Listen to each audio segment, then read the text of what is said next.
tant que le Liban est pris en otage par un pays étranger, il est difficile d'envisager une quelconque avancée dans les relations entre Israël et ce pays. Bonjour et shalom, Richard Darmon au micro du studio Kalita pour notre émission de magazine hebdomadaire Israël au cœur du Moyen-Orient avec comme invité aujourd'hui Meir Masri. Shalom et bonjour Meir. Bonjour Richard, bonjour. Et, Meir, nous allons parler disons, de l'avenir des relations telles qu'on peut les envisager entre Israël et le Liban après le désastre du 4 août dernier à Beyrouth. Et alors, au-delà des nouvelles tensions militaires à la frontière nord d'Israël provoquées ces dernières semaines par l'intention déclarée du Hezbollah de venger l'un de ses membres qui a été tué voilà, près de 2 mois lors d'un bombardement présumé israélien en Syrie. Est-ce que, après donc, ce désastre, comment voyez-vous à plusieurs niveaux, je dirais, et à long terme, l'avenir des relations entre Israël et le Liban à l'heure où ce pays se trouve, c'est le moins qu'on puisse dire, à la croisée des chemins après ce désastre si destructeur d'il y a quelques jours à Beyrouth? Alors, je pense que, premièrement, on ne peut pas parler de relations entre Israël et le Liban tant que le Liban est absent. À l'heure actuelle, le Liban n'est pas présent en tant qu'institution étatique, en tant qu'État. Il est pris en otage par une milice armée, appuyée, financée par un pays étranger, qui dicte l'ordre du jour au Liban, qui déclare la guerre, qui fait la paix, qui contracte des alliances régionales, sans que l'État, non pas sans l'approbation de l'État libanais, mais sans que l'État ne soit même mis au courant. On se rappelle tous de cette déclaration de Fouad Siniora en 2006, Premier ministre libanais, président du Conseil des ministres libanais plus exactement, qui avait déclaré devant les stations de télévision ne pas avoir été au courant des hostilités lancées par le Hezbollah contre Israël, qu'il a appris le déclenchement des hostilités, comme tout le monde, par les nouvelles télévisées. Et donc, par conséquent, je pense qu'il n'est pas approprié aujourd'hui de parler de relations israélo-libanaises tant que le Liban n'existe pas. Est-ce qu'on parle aujourd'hui de relations libano-syriennes? Est-ce que le Liban est capable aujourd'hui de décider d'une politique vis-à-vis de tout ce qui se passe aujourd'hui en Syrie? Non, la politique est celle du Hezbollah qui est dictée par la République islamique d'Iran. Le régime iranien déclare que le Liban doit recevoir des réfugiés, le Liban reçoit des réfugiés. Le régime iranien décide que le Hezbollah doit s'engager dans la défense de Bachar el-Assad à tel moment, à tel endroit. Le Hezbollah s'engage et envoie des combattants en Syrie. Tout l'argent provient de la République islamique d'Iran. D'ailleurs, j'ai envie de dire, c'est en contradiction flagrante avec la loi libanaise, puisque le statut légal officiel du Hezbollah est celui d'un parti politique, et il y a une loi sur le financement des partis politiques qui interdit qu'un parti reçoive des aides financières de pays étrangers, comme c'est le cas dans l'écrasante majorité des pays du monde. Le Hezbollah également a une charte que tout le monde peut consulter sur Internet, en langue française également. Je l'avais traduite de l'arabe il y a quelques années. Et pour l'Institut Memri, et dans cette charte du Hezbollah, eh bien, on lit dans le préambule que le Hezbollah obéit non pas au gouvernement libanais, c'est écrit noir sur blanc, mais au guide suprême, c'est-à-dire le guide suprême de la révolution islamique en Iran, autrement dit au pouvoir en place en Iran, donc à un État étranger. Par conséquent, en tant que le Liban est pris en otage par un pays étranger, il est difficile d'envisager une quelconque avancée dans les relations entre Israël et ce pays. Mais alors maintenant, donc, si vous me posez la question, s'il y a un potentiel, oui, bien sûr, il y a un potentiel, tout simplement parce que la majorité des Libanais sont des gens paisibles et raisonnables, et puis deuxièmement, parce que par le passé, avant que le Hezbollah ne s'accapare l'État libanais, il y a eu à plusieurs reprises des relations de différents degrés entre Israël et l'État. On va en parler, mais alors, pour provisoirement conclure sur cet premier aspect de notre réflexion, en tant qu'expert, j'ai oublié de le repréciser tout à l'heure, expert très avisé des affaires moyen-orientales, vous enseignez dans plusieurs points, vous intervenez, vous écrivez, vous partagez donc l'avis des spécialistes de la région pour dire que tant que le Hezbollah restera au devant de la scène politique du pays du Cèdre en tirant toutes les ficelles, il ne saurait y avoir de rapprochement, quoi que ce soit, avec Israël. Ça paraît tomber sous le sens. C'est exact, c'est exact. Le Hezbollah, tant que le Hezbollah est là, je pense que nous avons raté une occasion historique, celle d'une intervention américaine en Syrie. Le président Barack Obama avait parlé d'une ligne rouge, à savoir l'usage par le régime de Bachar al-Assad d'armes chimiques. Cette ligne rouge a été franchie. Conformément à l'ultimatum donné par Barack Obama, les Américains auraient, de mon point de vue, auraient pu en tout cas intervenir en Syrie. Ils ne l'ont pas fait. C'est un Vous vous choix rappelez la date de stratégique. ça? C'était en 2013, je crois. Tout à fait, tout à fait. C'était, alors bon, les Américains voulaient aller avec les Anglais, les Français, pour les Anglais, pour intervenir, pour les Britanniques, pour envoyer des troupes à l'étranger, il faut l'accord du Parlement. David Cameron n'avait pas obtenu une majorité, à la grande surprise d'ailleurs de tous. Mais il y avait encore la France qui était prête, de François Hollande, qui était prête à intervenir militairement avec Barack Obama, qui même poussait même dans ce sens, vous vous rendez compte. Mais Barack Obama a décidé finalement de ne pas intervenir et de repousser à plus tard. En fait, c'est ce qu'il avait dit, puis finalement, c'est tombé à l'eau. Si à ce moment-là, il y avait une intervention militaire en Syrie, le régime d'Assad se serait effondré. Il était à 2 doigts de tomber. Et à ce moment-là, toute la configuration régionale aurait été modifiée. Et le Hezbollah aurait été complètement rayé de Mais la alors, au carte jour d'aujourd'hui, du vivant. Meir, c'est important que vous rappeliez cet épisode-là parce que ça met en relief effectivement le barrage énorme que constitue la présence du Hezbollah à Beyrouth. Mais si on prend les données d'aujourd'hui, au lieu d'aller vers, je dirais, un rapprochement Israël-Liban, on va plutôt vers, en tout cas au pays du Cèdre, vers encore plus d'instabilité. Oui, parce que on ne sait pas comment on pourrait déloger le Hezbollah ou en tout cas endiguer son expansion au Liban. Alors, il y a plusieurs aspects qui doivent être pris en compte. Alors, si vous voulez, pour faire court, il y a 2 aspects fondamentaux que les auditeurs doivent comprendre. Le premier aspect, nous l'avons souligné, il est connu de tous, c'est l'ingérence iranienne, c'est le fait que le Hezbollah est un bras armé dans les mains des Iraniens, tout comme les Houthis au Yémen, tout comme certaines milices en Irak. Bon, c'est une stratégie régionale globale de la part de l'Iran. Ça, c'est un premier aspect. Maintenant, il y a un deuxième aspect qui doit être pris en compte, c'est celui de la précarité. Bon, il faut être quand même lucide et honnête, la précarité de la représentativité chiite au Liban. Le Liban est un État confessionnel. Ce n'est pas une dictature. C'est loin d'être une dictature, mais ce n'est pas non plus une démocratie, puisque le système est fragmenté entre plusieurs communautés.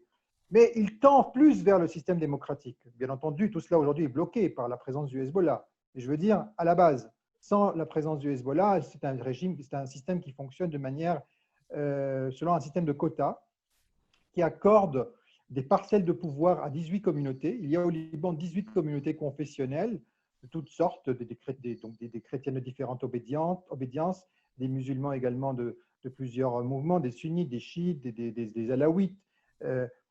Et puis, il y a surtout 3 communautés fondamentales, les 3 communautés clés du pays, à savoir les chrétiens maronites, les musulmans sunnites et les musulmans chiites.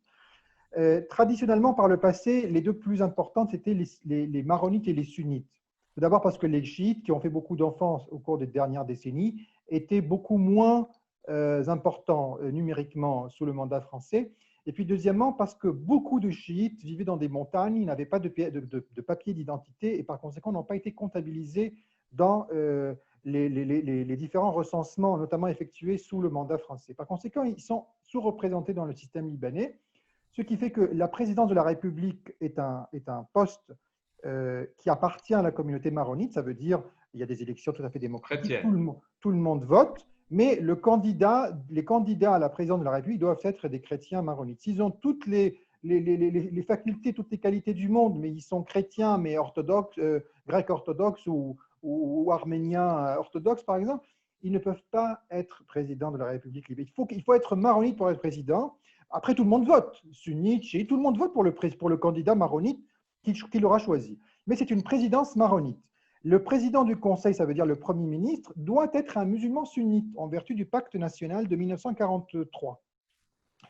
Alors, les chiites, eux, on leur a donné la présidence du Parlement, qui est un poste hautement symbolique, qui n'a pas beaucoup d'importance. Et puis, au sein des institutions de l'État aussi, il y a cette fragmentation, y compris dans les conseils scientifiques des universités. Vous allez avoir un principe de moitié-moitié, moitié chrétien, moitié musulman, donc toute tendance compris au sein des chrétiens et au sein des musulmans. Donc ça, c'était le premier principe du pacte national de 1943. Le deuxième principe, c'est le statut du Liban. Les musulmans étaient tournés vers le monde arabe, les musulmans donc sunnites, puisque ce sont les sunnites qui comptaient à l'époque, les chiites n'avaient pas tellement leur mot à dire.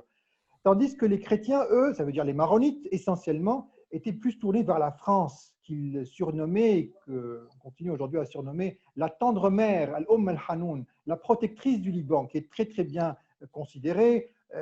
Les croisades également sont très bien vues dans les manuels scolaires maronites, puisque les manuels scolaires, chaque communauté a ses propres manuels scolaires dans ses écoles. D'ailleurs, très très amusant de voir le fossé qui existe dans les narratifs entre les différentes communautés.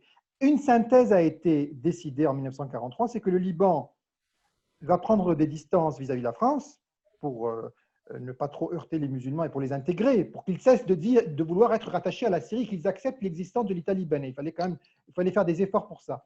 Mais en même temps, le Liban ne va pas être considéré comme un pays arabe, mais comme un pays à visage arabe. C'est d'ailleurs le texte constitutionnel parle d'un pays zouaj arabi, à visage arabe. Ça veut dire il est un peu arabe, mais pas trop. Il est un peu arabe, mais pas trop. Et d'ailleurs, on le verra plus tard, puisque le Liban ne prendra part à aucune guerre contre Israël.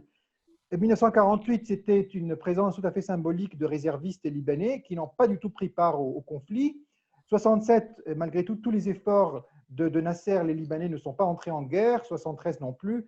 Et en 56, le Liban avait même soutenu les Français et les Britanniques et donc par extension aussi Israël, puisqu'ils étaient alliés contre le régime de Nasser. Lors de l'opération Suez, c'est ça. Opération Kadesh, opération Suez, tout à fait. Donc, ce qui se passe aujourd'hui, deux choses. Premièrement, cet équilibre-là, cet équilibre qui fait du Liban un État neutre, ce n'est pas pour rien qu'on le surnomme la Suisse du Moyen-Orient. Ce n'est pas seulement parce que c'est un pays où il y a des banques très professionnelles et des concentrations de capitaux du Moyen-Orient, mais c'est aussi, ou un pays développé par rapport à ses voisins, mais c'est aussi parce qu'il y a l'aspect de la neutralité. C'est un pays qui se veut neutre. Cet équilibre a été rompu brusquement par l'action du Hezbollah. Et puis, deuxièmement, cet équilibre entre sunnites et chiites qui est rompu par le fait que les chiites sont beaucoup plus présents aujourd'hui. Les chiites sont au moins aussi nombreux que les sunnites. Donc, il n'y a aucune raison, en fait, que les sunnites aient plus de pouvoir et de privilèges que les chiites. Donc, peut-être qu'une révision, ne serait-ce pas une remise en cause du système, ce serait quand même très, très difficile et inacceptable pour une majorité de Libanais, parce que c'est quand même un système qui garantit une représentativité pour les minorités qui seront complètement effacées dans un système majoritaire normal, mais accorder, au moins modifier un petit peu les quotas de façon à ce que les chiites aient un peu plus de privilèges. Mais bien entendu, tant que les Iraniens sont là, ce n'est pas suffisant, parce que les Iraniens, eux, ce qui les intéresse, ce n'est pas seulement la représentativité des chiites, mais c'est l'existence de ce bras armé à la solde de leur régime.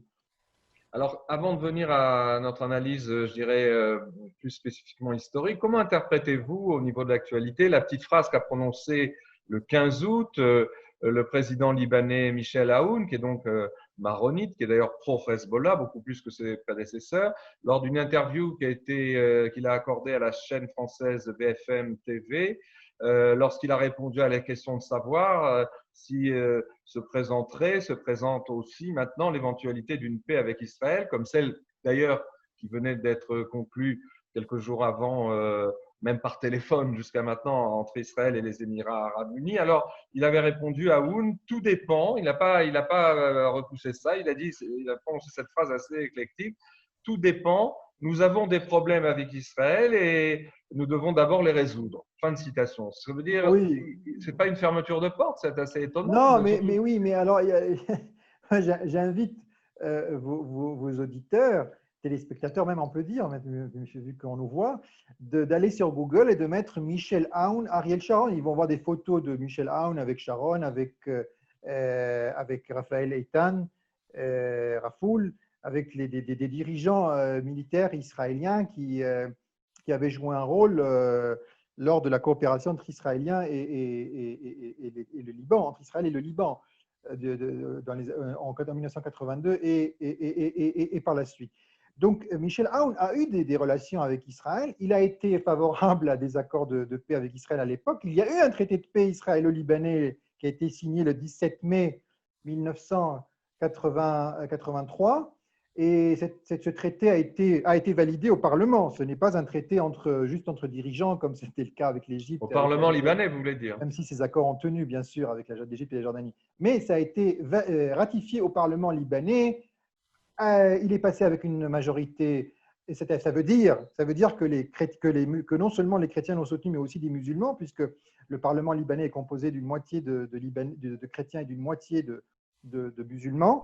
Bien sûr, chaque communauté a son quota, mais en plus, outre le quota donc, de ces 18 communautés existantes au Liban, il y a aussi le fait que les musulmans, dans leur ensemble, doivent constituer 47%, Druzes compris, et les chrétiens 53% des sièges. Et puis ça a été modifié à Taïf en 1990 avec la fin de la guerre civile, et c'est devenu donc non plus 53-47, mais 50-50. Autrement dit, pour que l'accord passe, il fallait que des musulmans le soutiennent, et des musulmans l'ont soutenu. Et là, ça a été le cas. Et ce traité a été supprimé un an plus tard avec l'arrivée de l'occupation syrienne au Liban.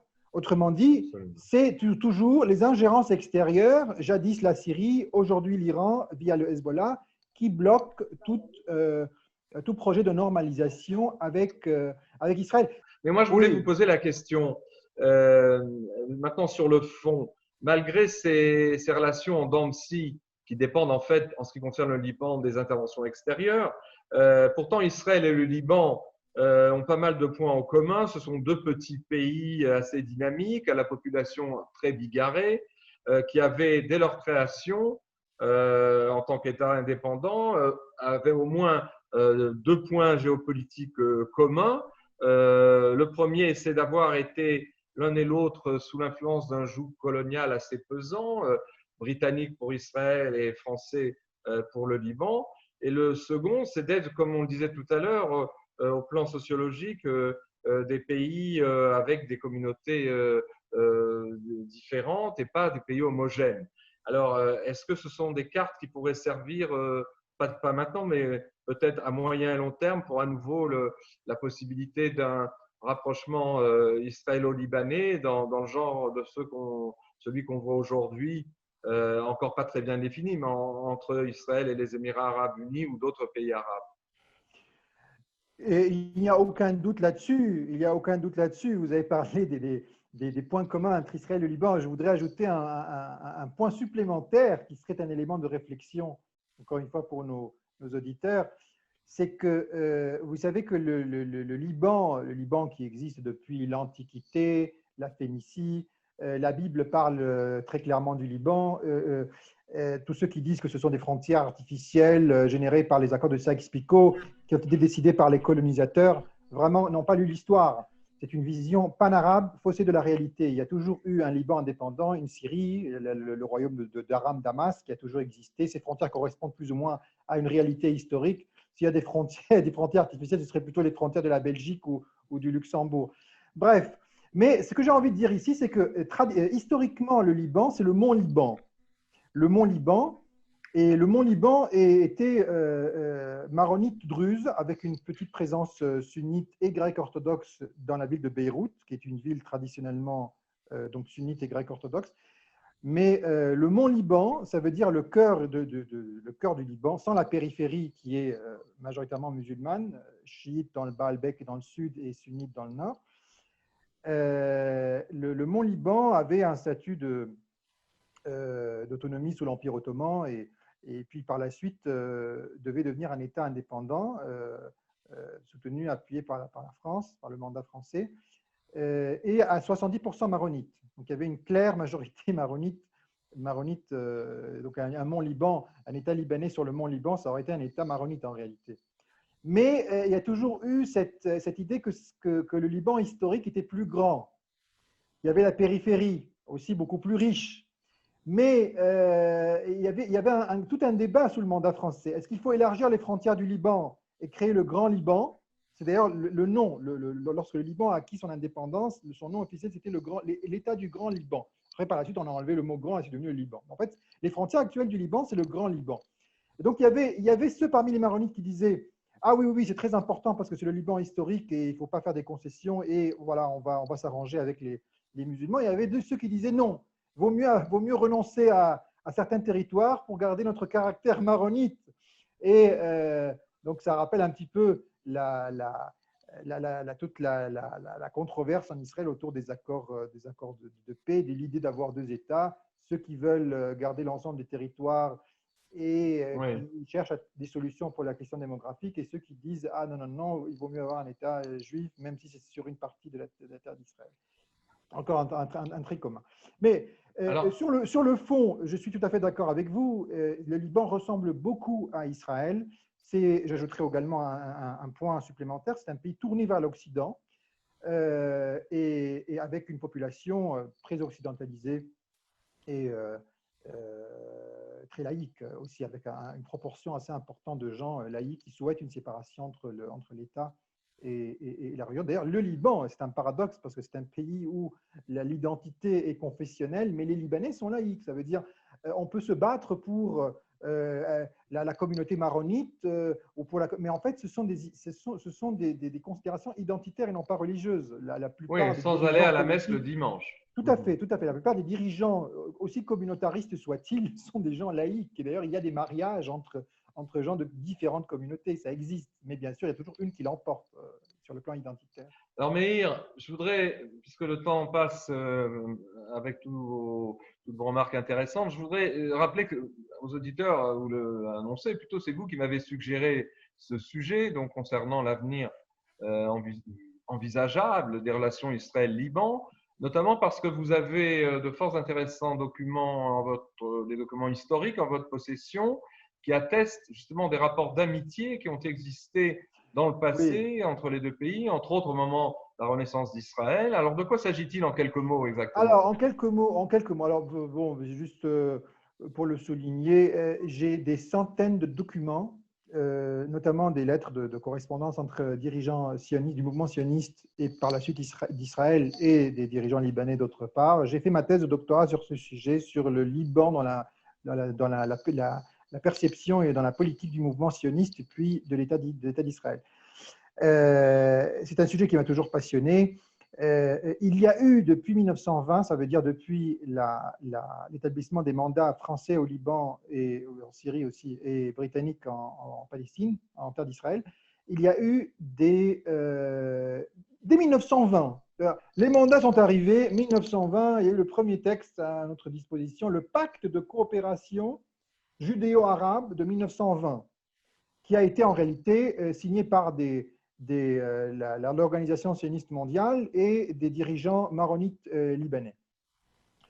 Par la suite, il y a eu des différents tests qui attestent d'un rapprochement entre les deux parties. Il y a eu des prières dans les églises maronites pour le salut des Juifs d'Europe durant la période nazie. Il y a eu un soutien officiel affiché de la part de l'Église maronite, ça veut dire le représentant des maronites au Liban. Les maronites sont représentés par qui? Les maronites, c'est représenter le pouvoir, puisque la présidence de la République était à l'époque beaucoup plus forte qu'aujourd'hui. Et à quelle époque vous disiez c'est en 48, ça, un C'était peu plus tard? tout au long du mandat français sur le Liban. Ça veut dire de D'accord. 1920 jusqu'à 1946 pour le Liban et 1920-1948 pour Israël, l'indépendance. Le Liban les maronites au Liban étaient représentés par deux catégories. Les présidents de la République et les hommes politiques qui représentent donc les maronites, et puis deuxièmement l'Église. L'Église a soutenu le plan de partage de la Palestine du 29 novembre 1947.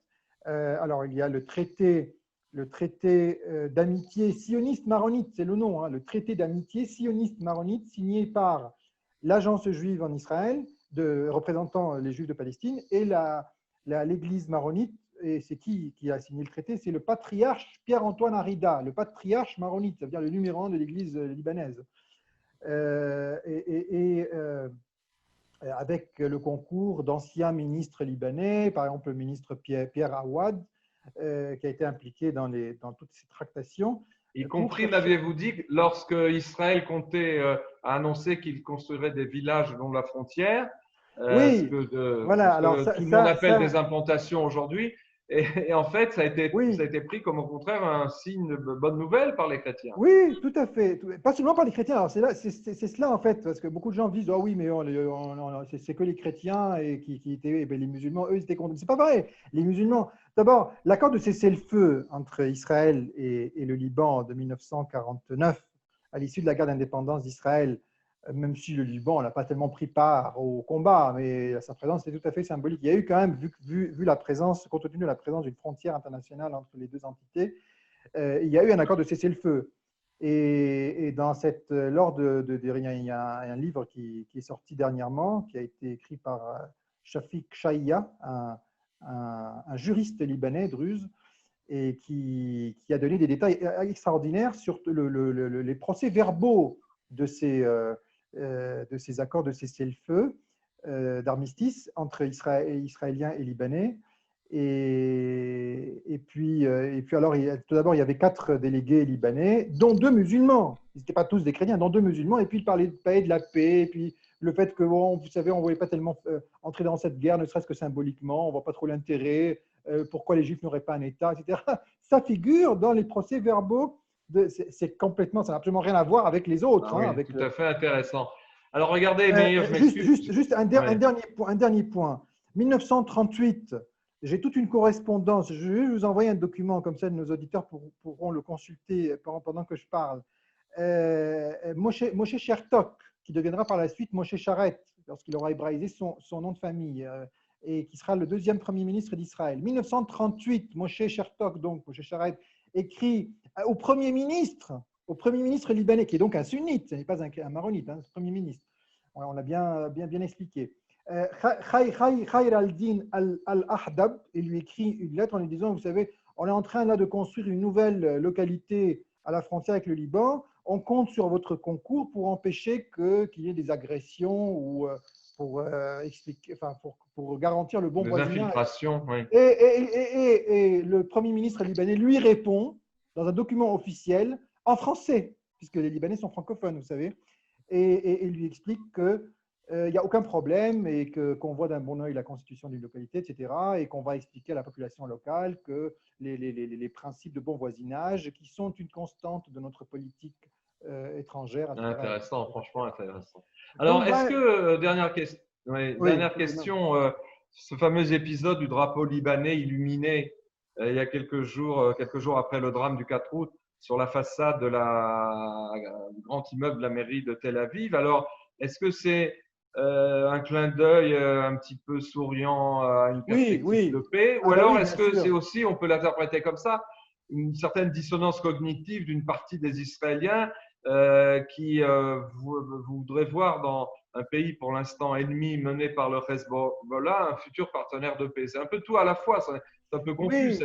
Oui, oui, mais j'ajouterais à cela aussi que ça illustre une certaine nostalgie pour tous les accords qui ont existé par le passé entre nos 2 pays. Le Liban a été un pays ami d'Israël pendant très longtemps.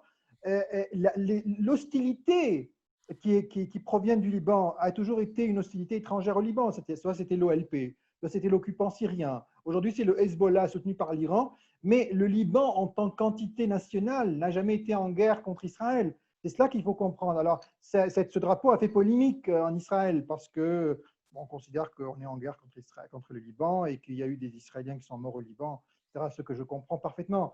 Néanmoins, lorsqu'on a ce background historique, lorsqu'on sait toute l'histoire qui existe entre Israël et le Liban, sans compter bien sûr l'existence en Israël d'une communauté extraordinaire de Libanais parfaitement bien intégrés au pays, des Israéliens qui font l'armée, qui sont sionistes et qui sont des descendants des combattants de l'armée du Liban Sud, qui a été un partenaire d'Israël pendant très longtemps dans la zone de sécurité, eh bien, je pense que c'était tout à fait justifié. Et c'est d'ailleurs, ça a été apprécié par les Libanais qui souhaitent la paix avec Israël, qui se sont exprimés librement, peut-être pas sur les chaînes de télévision libanaises ou arabes, mais à travers sur Facebook, sur Twitter. Moi, personnellement, j'ai reçu beaucoup de messages, mais il y a également eu des manifestations d'amitié envers Israël et de remerciements dans plusieurs villes, à Toronto, à Paris, dans différentes villes occidentales où vivent d'importantes communautés Ok. libanaises. Eh bien, écoutez, c'est sur cette note optimiste qui est peut-être pas à l'ordre du jour dans les semaines qui viennent, parce que le Liban doit se déposséder de ses propres démons. C'est ce qui ressort un peu de notre entretien. Eh bien, c'est sur Mais cette… je pense que je vais peut-être en fait clore avec cette petite réflexion positive. Je pense que la communauté internationale doit jouer son rôle parce que il est possible de faire changer les choses et de faire changer les choses sans qu'il y ait un bain de sang au Liban. Et je rappelle ici le retrait de l'occupant syrien. Après 29 ans d'occupation, c'est fait à l'issue d'une révolte populaire inédite au lendemain de l'assassinat de l'ancien Premier ministre Rafik Hariri. Parce qu'il y a eu un consensus international, une décision du Conseil de sécurité qui a été respectée. Il n'y a pas eu de veto russe ni chinois, et il y a eu un consensus international qui a obligé les Syriens à plier bagages. Donc, si la force du droit international, parce qu'il y a eu un consensus international à ce moment-là, y compris arabe, a réussi, a été suffisant pour mettre les Syriens dehors, l'armée syrienne qui à l'époque avait un sens, bien entendu, et après 29 ans d'occupation, je pense également qu'aujourd'hui, il est possible d'endiguer le Hezbollah et de faire bouger les choses par la force du droit. Mais si la communauté internationale, bien entendu, décidait Oui. de jouer un rôle. C'est ce qui serait une avancée par rapport à l'Iran, comme on l'a expliqué tout à l'heure. En tout cas, merci Meir pour toutes ces explications. À bientôt, je l'espère, et bonne santé. Merci à vous. À bientôt. Au revoir.